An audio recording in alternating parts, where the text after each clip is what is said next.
बिस्मिल्लाहिर्रहमानिर्रहीम अस्सलाम वालेकुम। आई एम ख्वाजा मोहसिन इनाम। स्टूडेंट्स, इस लेक्चर में हम 3 काम करने जा रहे हैं। नंबर 1, हम बायनोमियल थ्योरम का प्रूफ डिस्कस करेंगे। नंबर 2, हम साबित करेंगे कि sum of all binomial coefficients equal होता है 2 रेज़ टू पावर n के।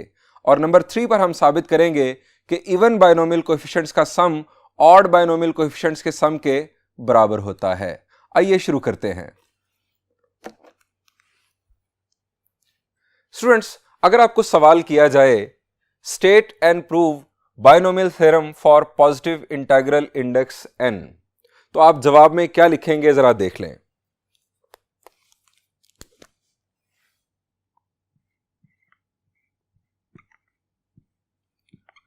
a plus x whole power n is equal to nc0 a raise to power n plus nc1 a raise to power n minus 1 x plus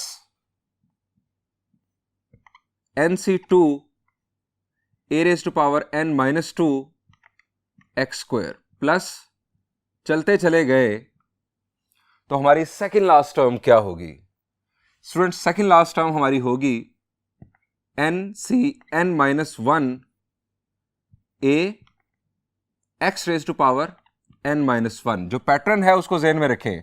यहां पर जब 1 है तो यहां पर 1, यहां पर 1, यहां पर जब 2 है तो यहां पर 2, यहां पर 2, यहां पर अब n माइनस 1 है तो यहां पर n में से n माइनस 1 जब सब्ट्रैक्ट हुआ तो पावर बन गई 1, x की पावर आ गई n माइनस 1। और last term ncn x raise to power n, this is the last term. और इसके बारे में आप फर्दर लिख देंगे here a and x can be any numbers, bracket में आप लिख दें even complex, but n must be a positive integer. और पॉजिटिव इंटीजर को हम नेचुरल नंबर भी कह सकते हैं। पॉजिटिव इंटीजर या नेचुरल नंबर्स एक ही बात है।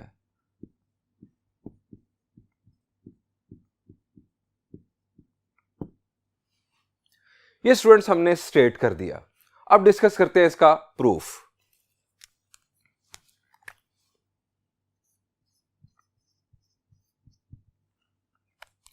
स्टूडेंट्स, इस थ्योरम का प्रूफ हम करने जा रहे हैं मैथमेटिकल इंडक्शन की मदद से, जो हमने एक्सरसाइज 8.1 में बड़ी डिटेल में प्रोसेस डिस्कस किया।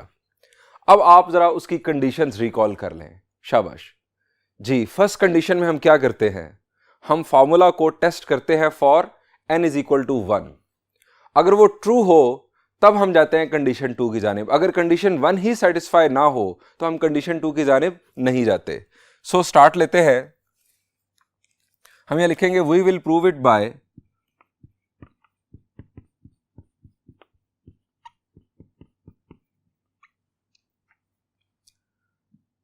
Process of mathematical induction.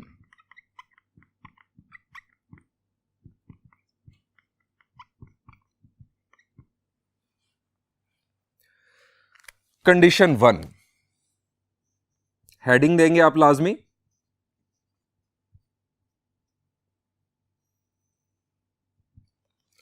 Condition 1 में हम क्या करते हैं, हम for n is equal to 1 अपने फॉर्मूला को टेस्ट करते हैं। For n is equal to 1 a plus x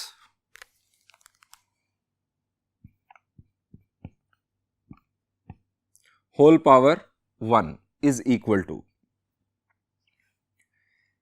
अब स्टूडेंट्स, हमें कहां तक ये एक्सपेंशन कॉपी करनी होती है ये जरा समझ लें। स्टूडेंट्स, अगर आपके पास इंडेक्स 1 है तो आपने वहां तक जाना है जहां पर ये दोनों नंबर्स सेम हो जाएं। यानी अगर 1 है तो आप यहां तक रुक जाएंगे। अगर आपके पास इंडेक्स हो 2 तो यहां पर आप रुक जाएंगे 2 2 2c2 आपकी लास्ट टर्म इनफेक्ट होगी। अगर आपका इंडेक्स 3 होगा तो आप 3C3 तक जाएंगे। ये हमने जो जनरली लिखा है ये n के लिए है। सो हम ये टर्म जो है, ये दो टर्म्स इनफैक्ट हम फॉलो करेंगे यहां पर। 1C0 a raised to power 1 plus 1C1 a raised to power 1 minus 1 into x. अब इसे सिंप्लीफाई किया, ये a plus x whole power 1 आप जानते ही हैं, this will be a plus x is equal to 1C0 क्या होता है जी, nC0 जनरली स्पीकिंग 1 होता है। सो ये तो आ गया 1, ये आ गया a। अब 1C1 nCn भी 1 होता है, a raise to power 1 minus 1 ये भी 1 हो जाएगा, ये आ गया x। a plus x is equal to a plus x. Equation true, हम यह लिखेंगे ट्रू।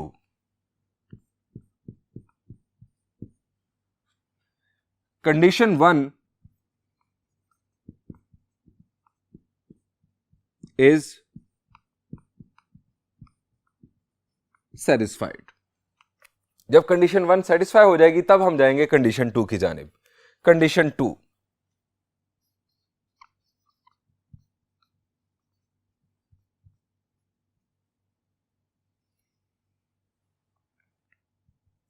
जी स्टूडेंट्स, कंडीशन 2 में हम क्या करते हैं, शाबाश, कंडीशन 2 में हम सपोज करते हैं कि जो फॉर्मूला है वो ट्रू होगा for n is equal to k। कोई भी k हमारे पास नेचुरल नंबर है उसके लिए हम फर्ज करेंगे कि ये फॉर्मूला ट्रू है, और उस बात को बेस बनाकर, उस सपोजिशन को बेस बनाकर हम साबित करेंगे कि ये formula n is equal to k plus 1 के लिए भी ट्रू होगा। Suppose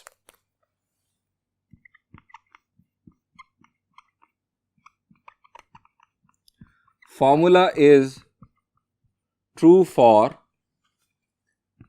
n is equal to k where k belongs to set of natural numbers, और आप कह सकते हैं k belongs to set of positive integers। अब जहां जहां n है वहां वहां हम इस फॉर्मूला में k पुट कर देंगे। ये हमने सपोजिशन कर ली, इसको लिखते हैं अब n की जगह पर k लिख के। a plus x whole power k is equal to kc0 a raise to power k plus kc1 a raise to power k minus 1 x। In fact जहां जहां n था वहां वहां मैं k लिखता चला जा रहा हूं। kc2 a raise to power k minus 2 x square. Students चलते चले गए, सेकेंड लास्ट टर्म होगी के सी के minus 1 a into x raise to power k minus 1, और लास्ट टर्म होगी के सी के x raise to power k। इस इक्वेशन को स्टूडेंट्स हम नाम दे देंगे 1 का।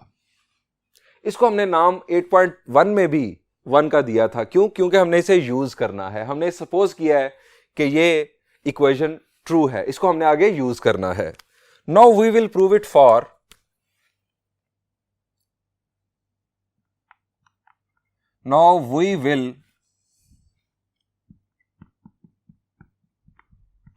prove formula for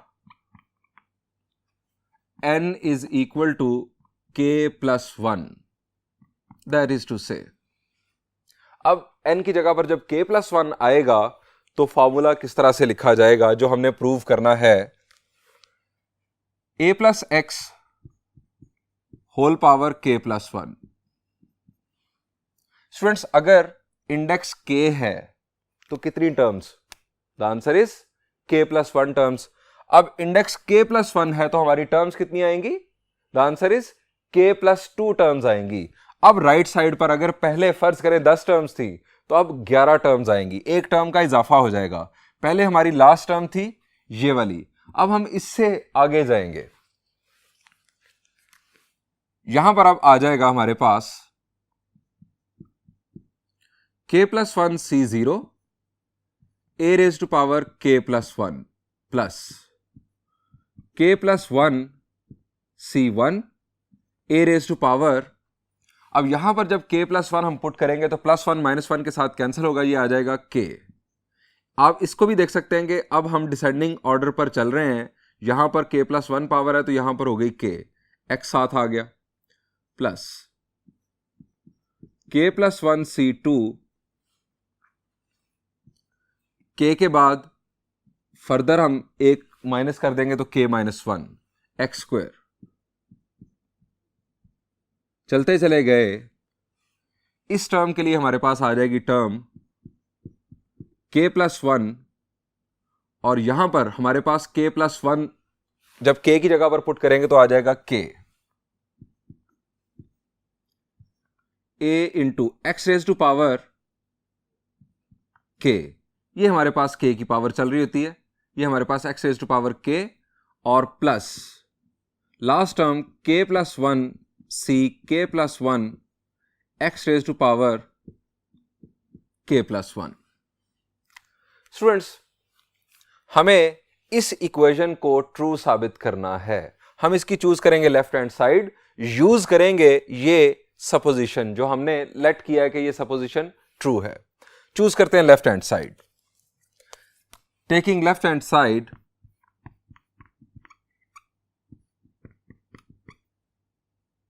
अब लेफ्ट हैंड साइड हमारे पास है a प्लस एक्स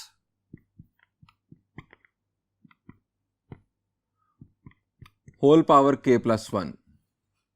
अब स्टूडेंट्स, हमें इस इक्वेशन का यूज करना है। ये इक्वेशन क्या है? इस इक्वेशन में हमें वैल्यू मिल रही है a plus x whole power k की। a plus x whole power k की वैल्यू हम ये पुट कर सकते हैं अगर हमारे पास यहां पर हो a plus x whole power k और इसकी होल पावर है k प्लस वन, तो क्या हम यहां से निकाल सकते हैं a plus x whole power k? The answer is yes.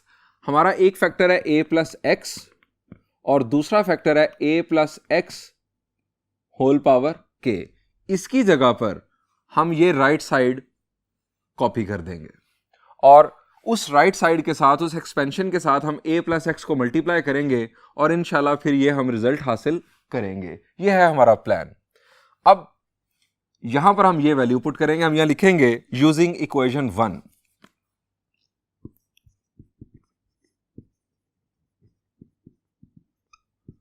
For a plus x whole power k। इसकी वैल्यू हम पुट करने जा रहे हैं यहां पर। a plus x whole power k plus one is equal to a plus x, square bracket use करें क्योंकि हमने इसकी एक्सपेंशन लिखनी है सारी की सारी। स्क्वायर ब्रैकेट स्टार्ट की, k zero k C zero a raise to power k plus k C one a raise to power k minus one x plus k C two a raise to power k minus two x square plus चलते चले गए k C k minus one a x raise to power k minus one plus k C k x raise to power k, और यहां पर square bracket closed. अब students, अब हम इस a को भी इस पूरी एक्सपेंशन के साथ मल्टीप्लाई कर देंगे और इस x को भी इस पूरी एक्सपेंशन के साथ मल्टीप्लाई कर देंगे, लेकिन ये दोनों जो हम प्रोडक्ट्स परफॉर्म करेंगे इनको दो डिफरेंट स्क्वायर ब्रैकेट्स के अंदर हम अलग-अलग शो करेंगे। So our next step is, keep in mind ये हमारी लेफ्ट हैंड साइड, ये लेफ्ट हैंड साइड पर यही लिखा जा रहा है। अब हम इक्वल साइन यहां पर ले आते हैं ताकि हमें ज्यादा स्पेस मिल जाए। स्टूडेंट्स, मैंने a को मल्टीप्लाई कर दिया, अब यहां मैंने स्टार्ट की स्क्वायर ब्रैकेट, a को मल्टीप्लाई किया तो ये हमारे पास आ गया k C zero, a multiply हुआ इसके साथ तो a raise to power k plus one plus k C one a raise to power, इसकी पावर वन है, इसमें ऐड हुई प्लस वन माइनस वन फारिग a raise to power k। अब यहां से भी पैटर्न देख लीजिए, अब k प्लस 1 के बाद k, उसके बाद k माइनस 1 आ जाएगा, plus kc2 a raise to power k minus 1 x square. इसके बाद वाली टर्म क्या होगी वैसे जी, kc3 a raise to power k minus 2 x cube, ये इसके बाद वाली टर्म होगी और इसके बाद वाली कोई भी टर्म हम फर्दर लिख सकते हैं। अब हम बढ़ेंगे सेकेंड लास्ट टर्म पर, k माइनस 1 a स्क्वायर और x raise to power k minus 1 plus k x raise to power k, sorry इसमें भी a साथ शामिल हो जाएगा,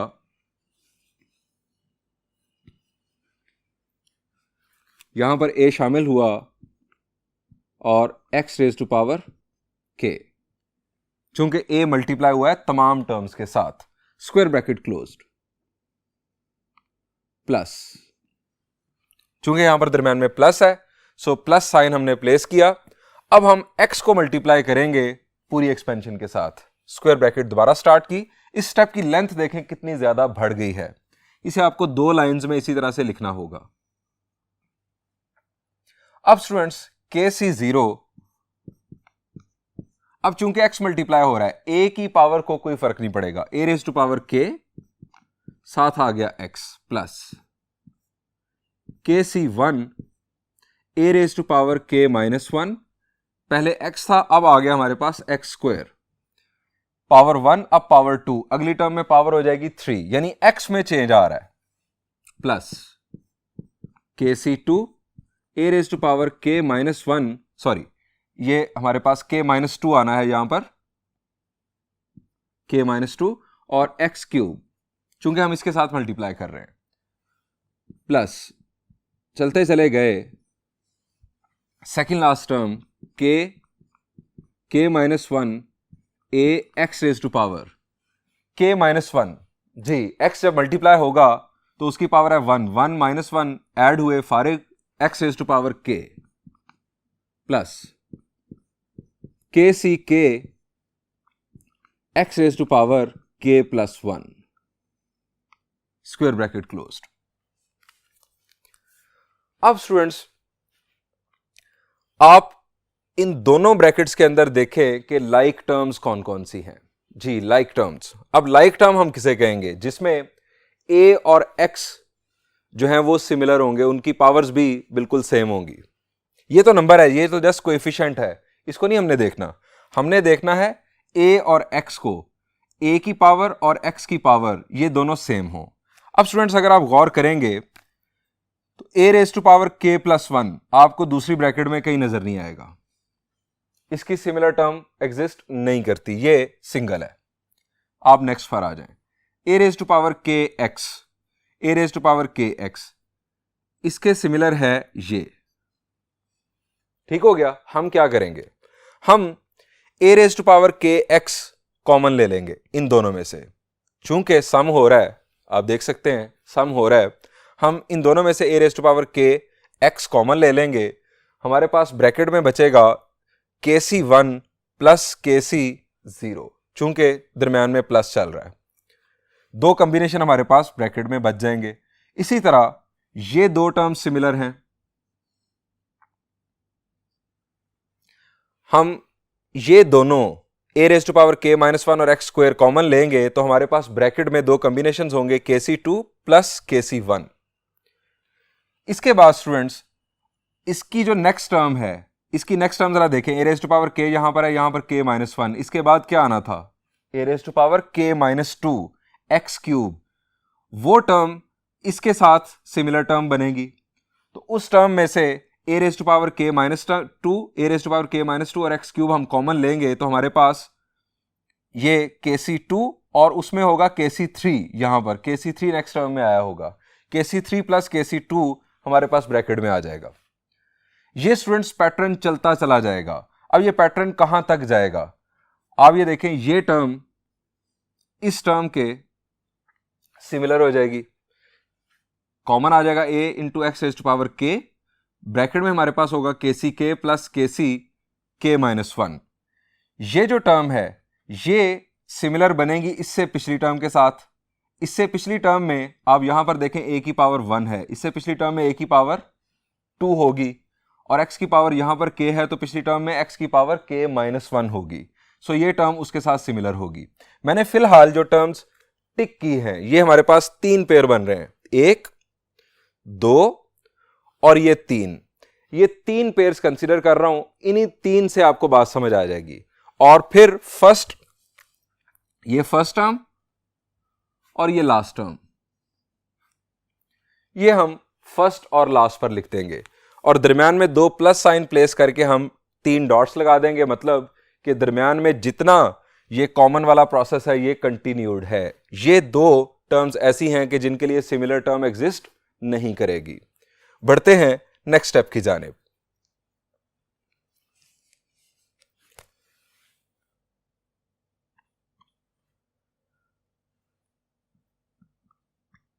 KC0 a raise to power k plus 1।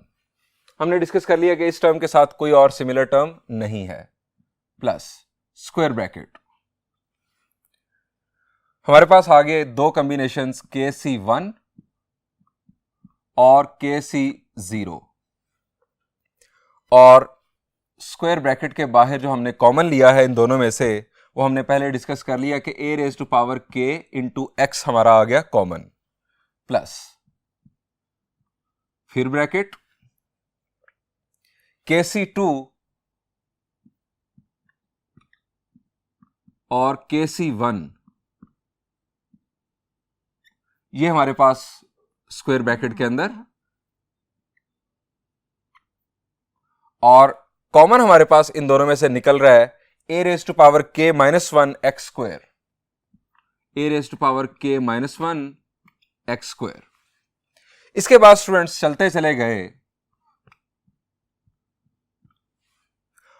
आखिरी जो हमारे पास सिमिलर टर्म्स का जो पेयर है उसमें हमारे पास आ रहा है KCK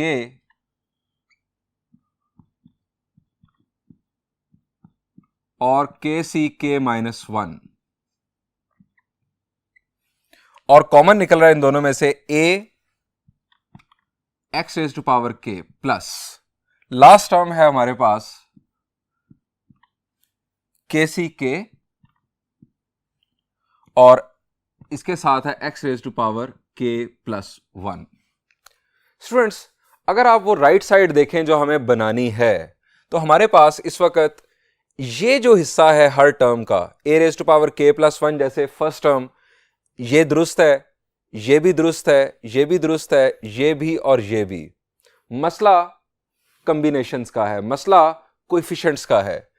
स्टूडेंट्स, यहां पर हमारे पास होना चाहिए k प्लस 1 C0, यहां पर हमारे पास होना चाहिए k प्लस 1 C1, और इसी तरह यहां पर k प्लस 1 C2, यहां पर k प्लस 1 CK, और यहां पर k plus 1 C k plus 1 होना चाहिए। मैं आपको दोबारा दिखा भी देता हूं कि जो हम राइट हैंड साइड बनाना चाह रहे हैं।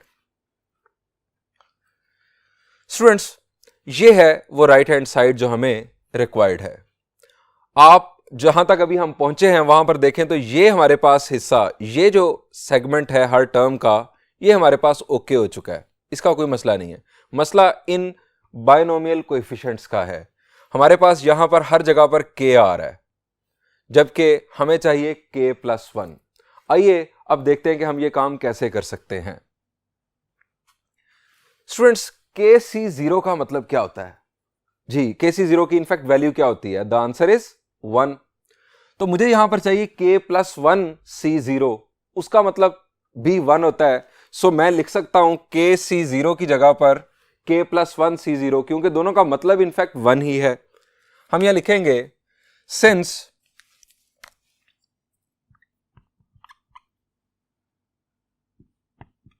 k plus 1 C0 is equal to KC0। अब KC0 भी 1 है तो k प्लस 1 C0 हम इसकी जगह पर लिख लेते हैं। इसी तरह KCK की जगह पर हमें चाहिए k plus 1 CK plus 1।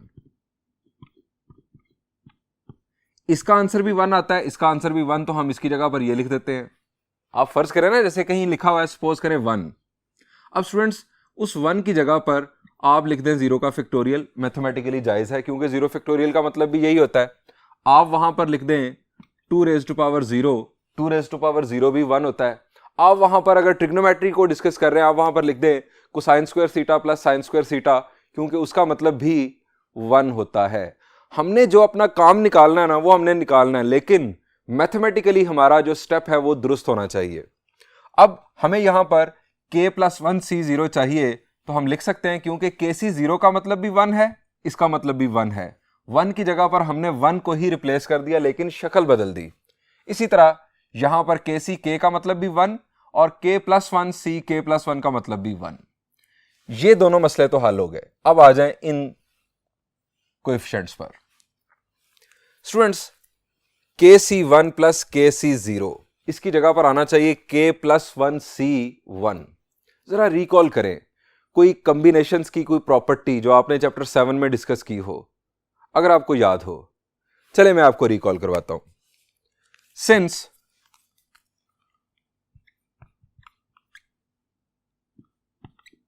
NCR plus NCR plus 1, याद आया कुछ?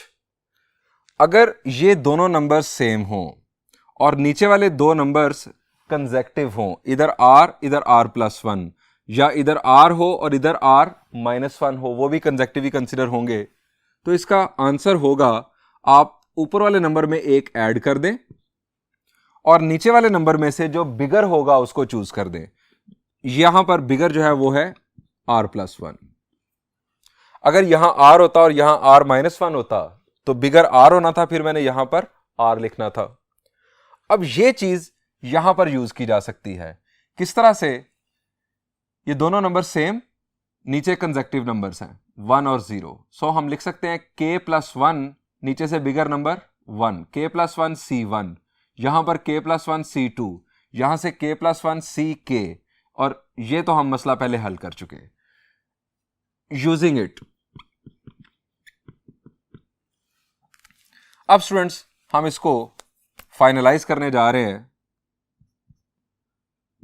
यहां पर आ गया k plus 1 c0, a raise to power k plus 1, इन दोनों की जगह पर आ गया k plus 1 c1, a raise to power k x। ये हमारे बायनोमियल कोएफिशिएंट्स बनना शुरू हो गए। a raise to power k plus 1, अब पावर एक कम हो गई और x शामिल हो गया। अब ये राइट हैंड साइड बन रही है a plus x whole power k plus 1 की, प्लस k प्लस 1 c2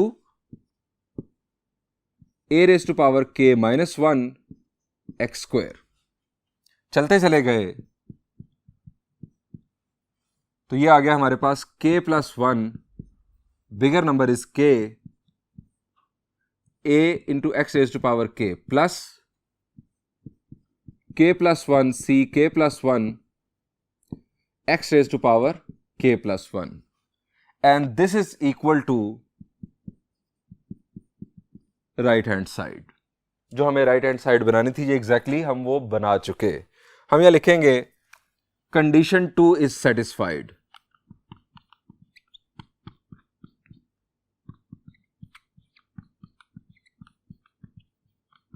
सो कंक्लूड करते हैं, हेंस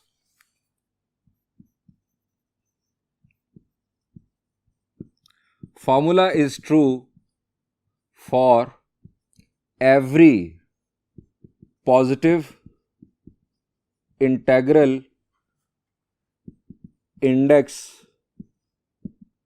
n। स्टूडेंट्स यहां पर यह प्रूफ एंड हुआ। इसे एक दफा से अच्छी तरह रिवाइज कर लीजिएगा ताकि आपको सारी बात अच्छे अंदाज में समझ आ जाए। स्टूडेंट्स अब हम साबित करेंगे कि तमाम बायनोमियल कोएफिशिएंट्स का सम 2 रेज टू पावर n के इक्वल होता है।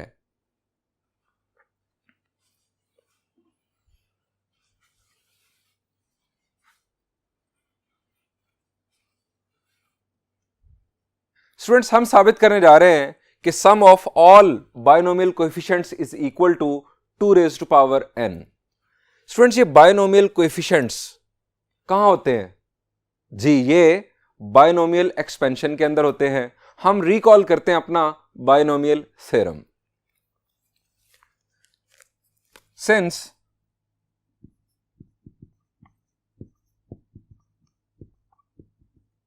binomial theorem is a plus x whole power n is equal to nc0 a raised to power n plus nc1 a raised to power n minus 1 x। Pattern आपको hope so याद हो चुका होगा। यहां पर अगर 0 है तो n माइनस 0 और x की पावर 0, यहां पर अगर 1 है तो n माइनस 1 x की पावर 1। अब यहां पर 2 आ गया तो a raise to power n minus 2 और x स्क्वायर प्लस चलते चले गए second last term. Last term में NCn आना है तो सेकेंड लास्ट में NCn माइनस 1। अब n में से n माइनस 1 जब सब्ट्रैक्ट करेंगे तो n और n कैंसिल होगा, माइनस 1 प्लस 1 बन जाएगा a raise to power 1 x raise to power n minus 1 plus NCn x raise to power n। ये है स्टूडेंट्स हमारा बायनोमियल थ्योरम। हमें क्या साबित करना है? हमें sum of all the binomial coefficients is equal to 2 raise to power n साबित करना है। स्टूडेंट्स ये हैं हमारे बायनोमियल कोएफिशिएंट्स, ये हैं बायनोमियल कोएफिशिएंट्स। हमें सिर्फ ये चाहिए, दरम्यान में प्लस साइन पहले मौजूद है। हमें सिर्फ ये बायनोमियल कोएफिशिएंट्स चाहिए, हमें ना a चाहिए ना x चाहिए। अब a बायनोमियल कोएफिशिएंट के साथ मल्टीप्लाई हो रहा है, a और x इसी तरह इस बायनोमियल कोएफिशिएंट के साथ मल्टीप्लाई हो रहा है, यहां पर ये इस बायनोमियल कोएफिशिएंट के साथ मल्टीप्लाई हो रहा है। हमें इन हिस्सों को, हर टर्म के इन हिस्सों को गायब करना है। हम चाहते हैं कि ये मल्टीप्लाई हो और ये हो जाए गायब, हमारे पास सिर्फ और सिर्फ ये बायनोमियल कोएफिशिएंट्स रह जाएं। तो स्टूडेंट्स a और x की मैं क्या वैल्यू पुट करूं कि इनके साथ मल्टीप्लाई होकर ये दोनों गायब हो जाएं? शाबाश, क्या वैल्यू? चले एक और हिंट। बायनोमियल कोएफिशिएंट्स का सम हमें साबित करना है 2 रेज टू पावर n के। आप लेफ्ट साइड पर जरा देखें, लेफ्ट साइड पर a और x की क्या वैल्यू पुट कर दूं कि हमारे पास यहां बन जाए 2 raise to power n। Hint मिल गया जी, a की वैल्यू भी 1 और x की वैल्यू भी 1। सो हम यहां कहेंगे put a is equal to 1, x is equal to 1, 1 plus 1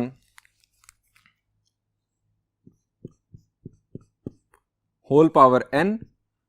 अब जहां जहां a है, जहां जहां x है, वहां वहां हमारे पास आ जाएगा 1। तो ये स्टूडेंट्स हमारे पास रह गया NC0 1 raise to power n फारिग, NC1 1 raise to power n minus 1 और 1 ये भी खत्म, प्लस NC2 प्लस चलते चले गए NCn माइनस 1 प्लस NCn। ये स्टूडेंट्स हमारे राइट साइड पर आ गए तमाम बायनोमियल कोएफिशिएंट्स और इनका सम हमारे पास इक्वल आ गया 2 रेज टू पावर n के। Hence NC0 plus NC1 plus NC2 plus so on so forth, second last binomial coefficient plus last binomial coefficient is equal to 2 raised to power n। अब students ये भी जरा समझ लेते हैं कि इस बात का मतलब क्या है। अगर हमारे पास पावर हो 2, पावर 2 हो, a plus x whole square बन जाएगा, a plus x whole square, open करें तो a square plus 2ax plus x square. यहां पर बायनोमियल कोएफिशिएंट्स क्या क्या हैं? 1, 2 और 1। 1 प्लस 2 प्लस 1 क्या बनता है सम? 4। पावर है 2 रेज टू पावर 2 भी अगर आप करें तो वो भी 4। यानी ये जो तमाम कोएफिशिएंट्स हैं इनका सम आपको 2 रेज टू पावर के तौर पर डायरेक्ट मिल जाएगा। आपको इस तरह से सम करने की जरूरत नहीं है। अगर पावर होगी यहां पर 3 तो 2 रेज़ टू पावर 3 यानी 8 तमाम कोएफिशिएंट्स का सम होगा a plus x whole power 3 की एक्सपेंशन के अंदर। इसी तरह से आप पावर 4 पावर 5 किसी भी इंटीग्रल पॉजिटिव इंटीग्रल पावर के लिए बाइनोमियल कोएफिशिएंट्स का सम इवेल्युएट कर सकते हैं। अब स्टूडेंट्स हमने बात बढ़ानी है मजीद आगे, हमने साबित करना है कि इवन बाइनोमियल कोएफिशिएंट्स का सम ऑड बाइनोमियल कोएफिशिएंट्स के सम के इक्वल होता है। हम जरा रिकॉल कर लेते हैं कि इवन या ऑड बाइनोमियल कोएफिशिएंट्स किन्हें कहते हैं।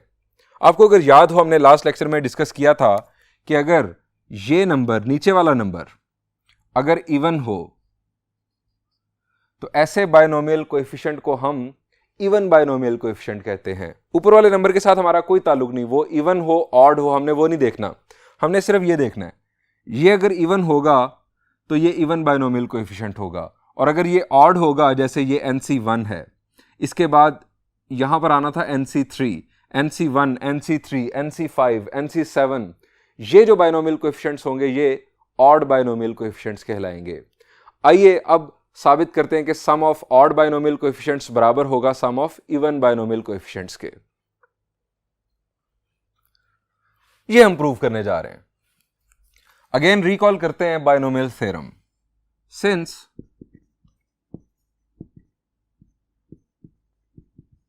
binomial theorem is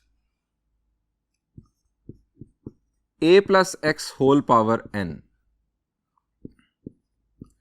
nc0 a raised to power n plus nc1 a raised to power n minus 1 x plus nc2 a raised to power n minus 2 x square plus nc3 a raised to power n minus 3 x cube। इस दफ़ा मैंने ये term भी लिख ली इसलिए कि ताकि आपके पास ऑड बाइनोमियल कोएफिशिएंट्स भी बराबर हो जाएं देखने में इवन बाइनोमियल कोएफिशिएंट्स के। अब ये 2 इवन और ये 2 ऑड आ गए आपके पास।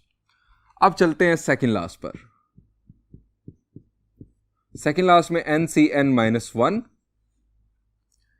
a x raised to power n minus 1 और last one NCn x raised to power n। ये स्टूडेंट्स हमारा बाइनोमियल थ्योरम जनरली जो हम लिखते हैं। अब स्टूडेंट्स इस दफा हमें साबित करना है कि sum of even binomial coefficients बराबर होता है सम ऑफ ऑड बाइनोमियल कोएफिशिएंट्स के। स्टूडेंट्स इस दफा हम करेंगे कि a की जगह पर 1 और x की जगह पर -1 पुट कर देंगे। अब इससे क्या होगा जरा पुट करके देखते हैं। पुट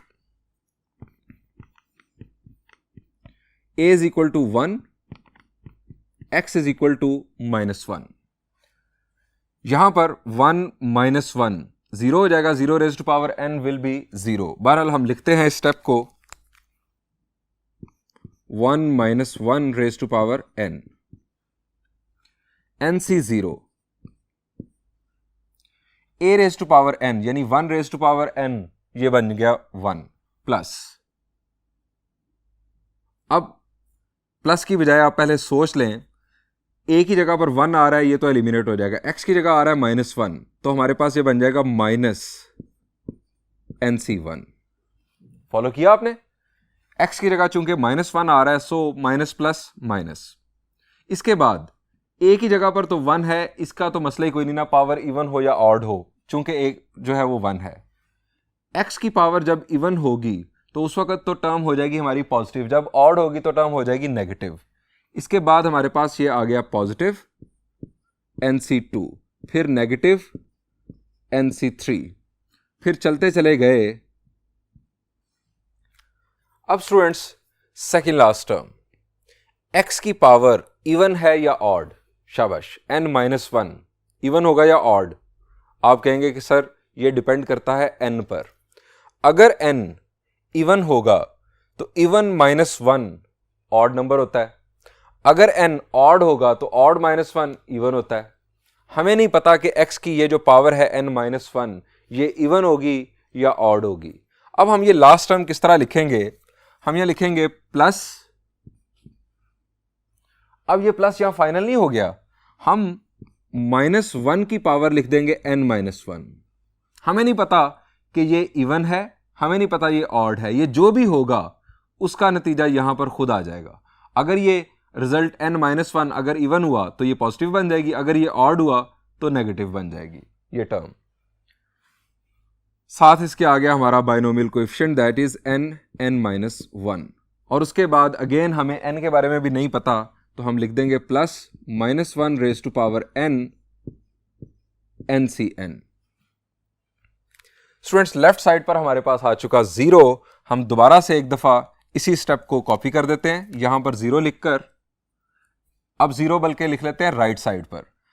यह आ गया हमारे पास NC0 minus NC1 plus NC2 minus NC3, चलते चले गए -1 raise to power n-1 n-1 plus -1 raise to power n NCN is equal to 0।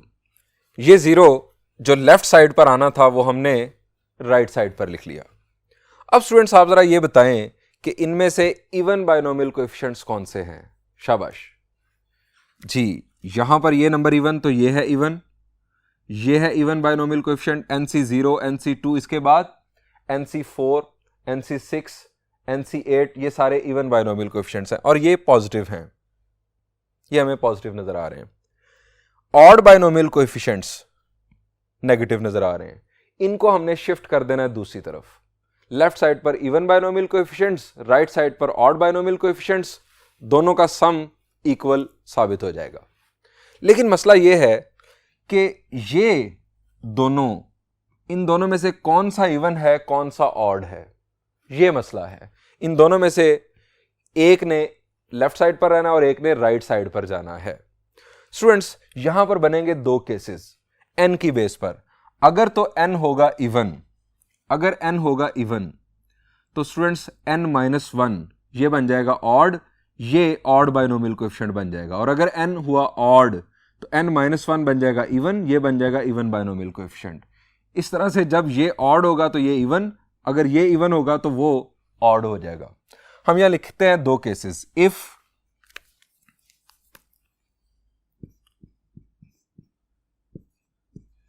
n will be even then। अब जब n इवन होगा तो हमारे पास जो इक्वेशन बनेगी वो बनेगी NC0 plus NC2 plus NC4, ये मैंने खुद से लिख लिया पैटर्न को फॉलो करते हुए, चलते चले गए। अब n अगर इवन होगा तो स्टूडेंट्स ये तो बन जाएगा ऑड बाइनोमियल कोएफिशिएंट, क्योंकि इवन -1 ये बन गया ऑड, ये हमारे पास इवन में शामिल हो जाएगा, प्लस आखिरी हमारे पास आ जाएगा इवन होने की सूरत में ये -1 रेज टू पावर इवन, ये पॉजिटिव बन जाएगा, सो ये NCN यहां पर आ गया इज इक्वल टू, ये हमारे पास आ गए इवन बाइनोमियल कोएफिशिएंट्स। अब ऑड बाइनोमियल कोएफिशिएंट्स हम राइट साइड पर लिख देते हैं, NC1 plus NC3 plus NC5, चलते चले गए तो लास्ट वन यहां पर होगा। चूंकि हमने इन सब को दूसरी तरफ शिफ्ट कर दिया है इसलिए ये सारे दूसरी तरफ जाकर पॉजिटिव हो गए। अब n चूंकि इवन है, even -1 odd, -1 raise to power odd minus, लेकिन चूंकि हम दूसरी तरफ शिफ्ट कर रहे हैं इन्हें तो दूसरी तरफ जाकर ये भी सारे पॉजिटिव नजर आ रहे हैं, तो ये हमारे पास आ गया n-1। ये स्टूडेंट्स n इवन की सूरत में हमने साबित कर दिया कि इवन बाइनोमियल कोएफिशिएंट्स का सम ऑड बाइनोमियल कोएफिशिएंट्स के सम के बराबर होता है। अब हम कंसीडर करते हैं n ऑड। जब n ऑड होगा तो उस सूरत में ये जो टर्म है ये लेफ्ट साइड पर आ जाएगी, क्योंकि ऑड -1 इवन बन जाएगा, ये इवन बाइनोमियल कोएफिशिएंट बन जाएगा और ये ऑड बाइनोमियल कोएफिशिएंट बन जाएगा। If n will be odd then NC0 NC2 NC4 plus चलते चले गए तो NCN-1, चूंकि n ऑड है, ऑड -1 इवन, तो ये even binomial coefficients is equal to NC1 NC3 NC5 चलते चले गए तो last one NCN। Sum of even binomial coefficients is equal to sum of odd binomial coefficients, again साबित हो गया। हेंस